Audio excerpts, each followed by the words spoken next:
આજે તો ચેતનાના લગ્ન નક્કી થઈ ગયા એટલે એ ડાન્સ કરવા માંડી અને મને છોકરાવાળાએ રિજેક્ટ કરી નાખી તો દુઃખ લાગ્યું તો મને થઈ ગયું લાય ગળે ફાવ ખાઈ નાખો. કેસો લગા મેરા મજાક.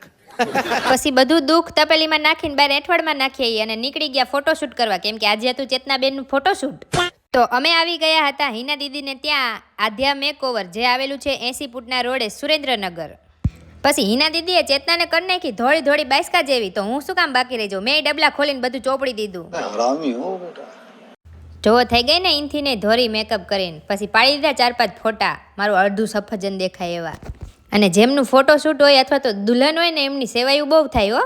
અહીંયા આવીને કે તમે ફોટા પાડી દીધા હોય તો હવે મારા ફોટાનો વિડીયો બનાવી દો તો સારી વાત છે. એટલે આપણે કરી નાખ્યું એમનું ફોટો શૂટિંગ ને વિડીયો શૂટિંગ. પછી ફોટા માટે ને વિડીયો માટે અમારે જોતું હતું અલગથી લોકેશન એટલે નીકળી ગયા અમે વઢવાણ રાણેક દેવીના મંદિરે ફોટા પાડવા. તમે સુરેન્દ્રનગરના હોય તો કહેજો તમે એ મંદિરે ગયા છો કે નથી ગયા અને એનો ઘણો બધો ઐતિહાસિક છે હો. કોઈને ખબર હોય તો જણાવજો કમેન્ટમાં. પછી મંદિરમાં તો ફોટા અમે ક્લિક કરી જ લીધા હતા પણ બારી રોડે ફોટા પાડવા બહાર નીકળ્યા ને તો એને કૂતરા અને ભૂંડા નડતા હતા ચેતનાને હો. જો જોઈ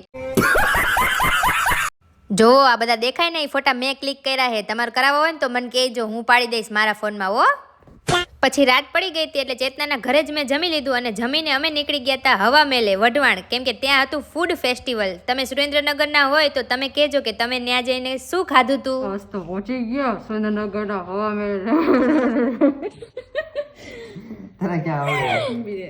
તો આપણો નકામો આજનો વ્લોગ અહીંયા જ પૂરો થાય છે. ગમ્યો હોય તો લાઈક શેર અને કમેન્ટ કરી દેજો. યુટ્યુબમાં જોતા હોય તો સબસ્ક્રાઈબ કરી દેજો. Bye bye.